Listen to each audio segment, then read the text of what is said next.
Hello guys, രാവിലെ തന്നെ നമ്മൾ നല്ല ചൂട് പൊറോട്ടയും ബീഫ് റോസ്റ്റും കഴിക്കാനാണ് പോയത്. പക്ഷേ ബീഫ് റോസ്റ്റ് അല്ലായിരുന്നു, ബീഫ് കറിയായിരുന്നു. നല്ല ടേസ്റ്റ് ഉണ്ടായിരുന്നു. അതും കഴിച്ചിട്ട് നമ്മൾ നേരെ കാർ വാഷിന് കൊടുക്കാൻ പോയി. അവിടെ എത്തിയപ്പോഴത്തേക്ക് അത്യാവശ്യം പോസ്റ്റ് ഉണ്ടായിരുന്നു. അവിടെ നേരെ വീട്ടിൽ പോയി ഫ്രഷ് ആയി നമ്മൾ ഫ്രണ്ട്സിനെ എല്ലാവരെയും വിളിച്ച് നമ്മൾ ഇന്ന് രാജപുരം ഷാപ്പിലാണ് ഗൈസ് പോകുന്നത്. ഷാപ്പിൻ്റെ അടുത്ത് വരെ കാർ എത്താത്തത് കൊണ്ട് നമ്മൾ ഒരു ബോട്ട് ജെട്ടിയിൽ കാർ പാക്കിയിട്ട് അവരുടെ തന്നെ ബോട്ടിലാണ് നമ്മൾ അങ്ങോട്ട് പോയത്. അവരുടെ സീറ്റിംഗ് എന്നൊക്കെ പറഞ്ഞാൽ ഹൗസ് ബോട്ടിനകത്താണ് നമുക്ക് സീറ്റിംഗ് തന്നേക്കുന്നത്. അത്യാവശ്യം നല്ല വൈബുള്ളൊരു സ്ഥലമാണ് ഗൈസ്. പിന്നെ ഇന്നത്തെ സ്പെഷ്യൽ എന്ന് പറഞ്ഞാൽ ഞാൻ എൻ്റെ ലൈഫിൽ ഫസ്റ്റ് ടൈമാണ് കാന്താരിക്കളി ട്രൈ ചെയ്തത്. പക്ഷേ എനിക്ക് അത്രയ്ക്ക് അങ്ങോട്ട് ഇഷ്ടമായില്ല. എനിക്ക് പേഴ്സണലി ഇഷ്ടപ്പെട്ട മുന്തിരിക്കളാണ്. എൻ്റെ തീറ്റ കണ്ടാൽ അറിയാമല്ലോ, എല്ലാ സാധനങ്ങളും നല്ല ടേസ്റ്റ് ഉണ്ടായിരുന്നു.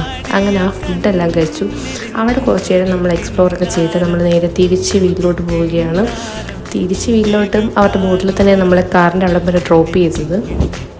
അവിടെ നമ്മൾ തിരിച്ചു വരുന്ന വഴി ഒരു ചായ കുടിക്കാമെന്ന് കരുതി ഏരീസ് റെസ്റ്റോറൻറ്റിൽ കയറിയപ്പോഴത്തേക്കും എനിക്കും വെങ്കടിക്കും മാത്രം വിശന്നു. അപ്പം ഞങ്ങൾ രണ്ടുപേരും 2 അപ്പവും വെജിറ്റബിൾ കറിയും കഴിച്ചു. അവരെല്ലാവരും ഒരു ഗ്ലാസ് ചായ മാത്രമേ കുടിച്ചുള്ളൂ. അങ്ങനെ എല്ലാവരെയും വീട്ടിലൊക്കെ ഉണ്ടാക്കി വീട്ടിൽ വന്ന് മാഗിയൊക്കെ കഴിച്ചു. അന്നത്തെ ദിവസം അവസാനിപ്പിച്ചു. അപ്പോൾ ഓക്കെ, ബൈ.